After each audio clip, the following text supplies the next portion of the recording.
Primordial Radio. Primordial Radio, I'm here with Jami from Code Orange.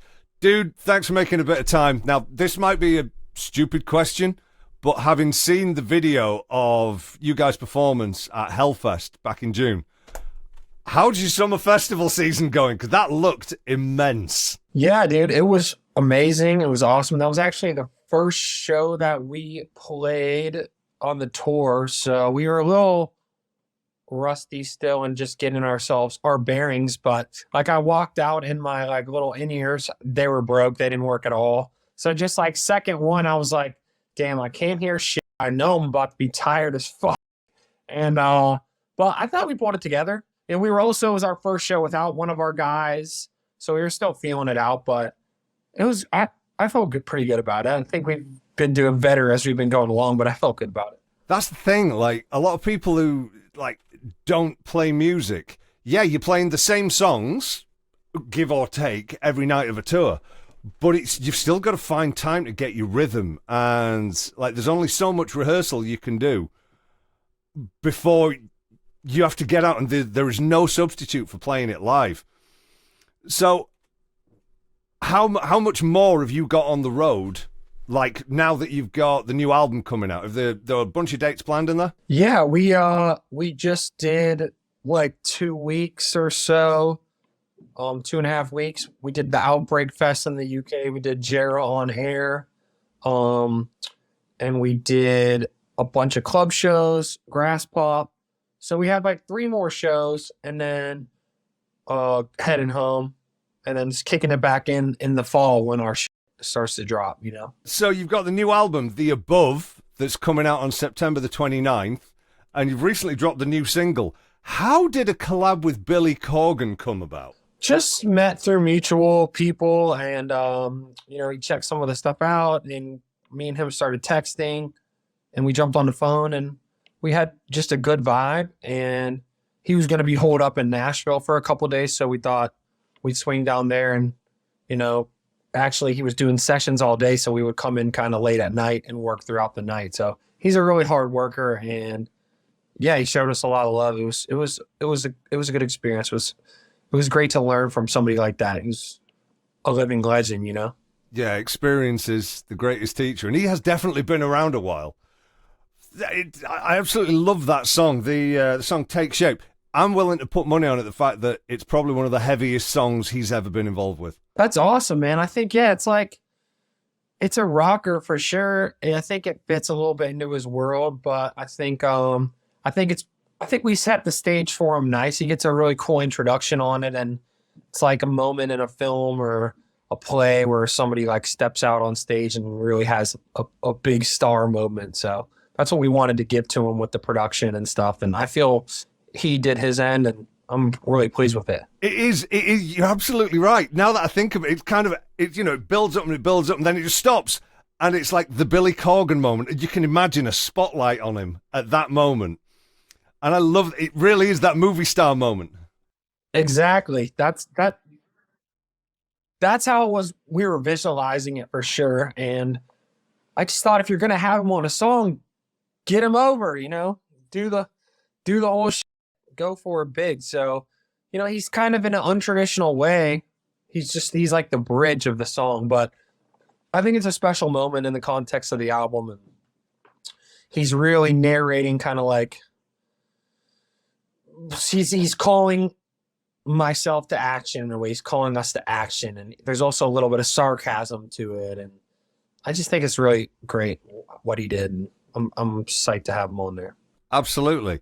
So, we're talking about the late single, Take Shape, taken from the new album that's coming September 29th, right? Now, we haven't heard the rest of the album yet, but I would like from you, give me 2 moments to look out for that are particular favorite moments for you from the album, so that when we actually get to hear it, we can go, oh, that's what Jami was talking about. It's the album is it's a journey. That's how we as Code Orange make albums. It plays out to me like there's visual to all of it, Actually, when we initially created the album, I had written and pitched and put together this whole film that would go with it, like a music video film, but it was pretty involved and I was excited about it, but we couldn't find the financing for it, as you know, many of our problems are. So it kind of got distilled into videos. But yeah, you know, there's a lot of cool ups and downs. There's like the song Mirror, which is almost like leans more trip hop or Portishead or something in our own way. That's kind of like Reva's real standout moment on the album. And so, you know, we were kind of trying to figure out what would be a cool way to color her real entrance and in a different way than we've done before. And I'm really excited about that. That's a killer song.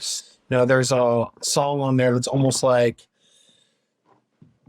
this real nasty interrogation, like the verse almost plays out like a true crime interrogation. It has like hip hop elements and it's really heavy and crazy, called A Drone Opting Out of the Hive.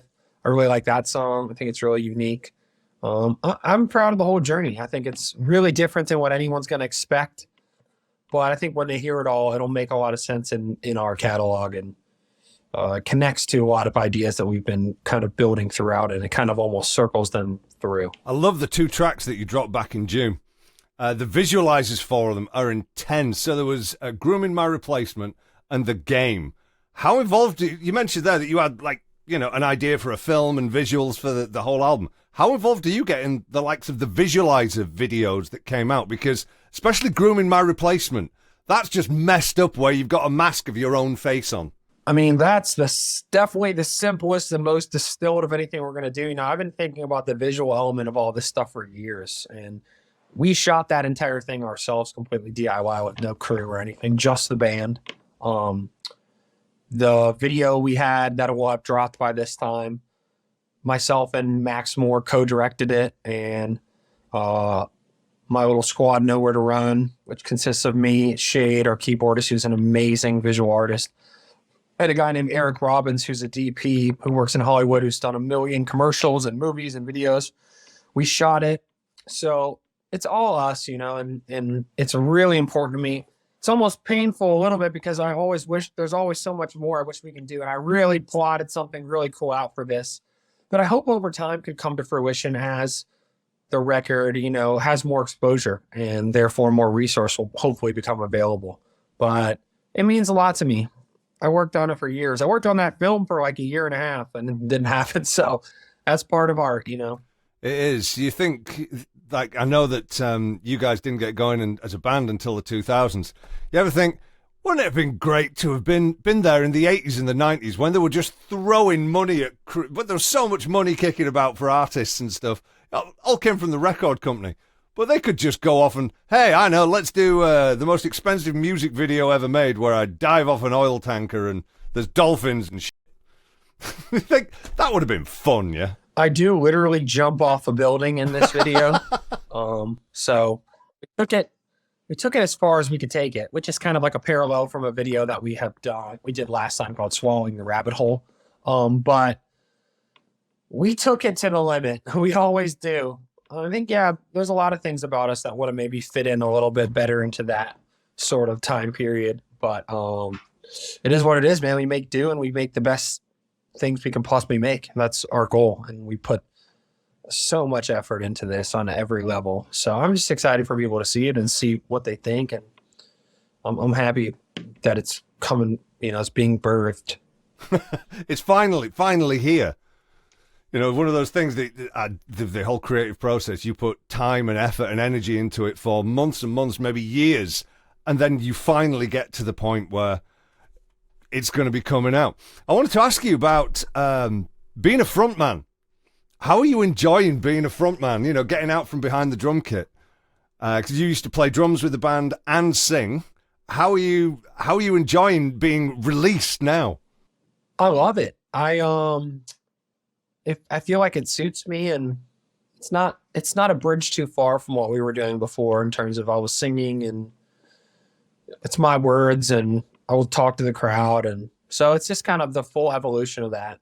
You know, we just continue to evolve. I love it. I feel so natural, comfortable, and amazing doing it. I feel like I can be my fullest self up there. I always found, I used to play in bands and, you know, playing guitar. I always found that if I was on stage without a guitar in my hand, they talk about, the cliche about you kind of feel a bit naked just stood there. Like when you see James Hetfield stood there, like just with a microphone, it's like, no, it didn't feel right. Did you have moments of that, like when you first came out from behind the kit to front the band, where you're thinking, what do I do? What do I do with my hands? How do I stand? Did you have those moments? Yeah, for sure, especially at first. But I try to learn. I try to learn from other people and try to just keep elevating it and just try to be the most extreme version of me as a performer. And if you saw that Hellfest footage, I think I'm comfortable. There's still little holes in the game at times, but you work on them, you practice them, and you get better. That's all you can do, and just take it serious. I take it very seriously. I take everything very seriously. Do you ever watch stuff like the what I thought was brilliant Hellfest show?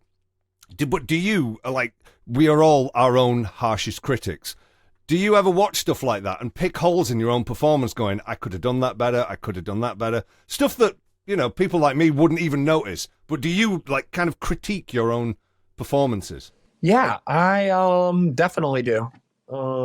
I did a little bit. It helped me figure out a couple things. I'll do it more when I get home. I don't want to be bathed in, like, anything negative while we're here and feel insecure up there, But yeah, I will for sure when I get home. And we have another really great video coming from the Outbreak Fest, which was the greatest show I think we've ever played in history in terms of crowd, and it was unbelievable. So it's got a couple good ones coming out of this tour, so I'm pretty happy about that. Do you get a sense that things are on the up? That, things are building, you've got the new album coming, but is there kind of a sense of excitement within the band?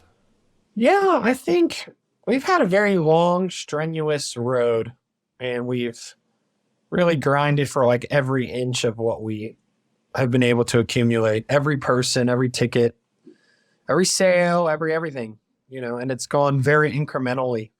It's never been like a giant jump. But I feel like we have something that a lot of bands don't have, which is we have, we are cultural and we're artful, and I think we are door openers in a lot of ways. I really do believe that. And so I think we just want to continue to push it. Who knows what's going to happen? Who knows if our record's going to be popular or not? It might not be. It's very different. I don't think there's a lot out there at the moment that's like it. It doesn't fit into the kind of metal sound of the newer metal bands that are like the most popular. It doesn't sound like it production-wise. The hard parts don't sound like it. So you never know. So I don't know if there's a sense of that. I think there's just a sense that we have a mission that we have to accomplish, and we have to present this. Life or death, we must get this out. And we'll see what happens. You never know what's going to happen next, truly. Well, Jamie, thank you very much for making a bit of time and having a chat. The very best of luck with the album. The Above is out September the 29th. The latest single, Take Shape, is live right now, and it is well worth checking out. I can't wait to hear the album, man. Thank you very much. Thanks so much. Appreciate it. We'll talk very soon. Primordial Radio.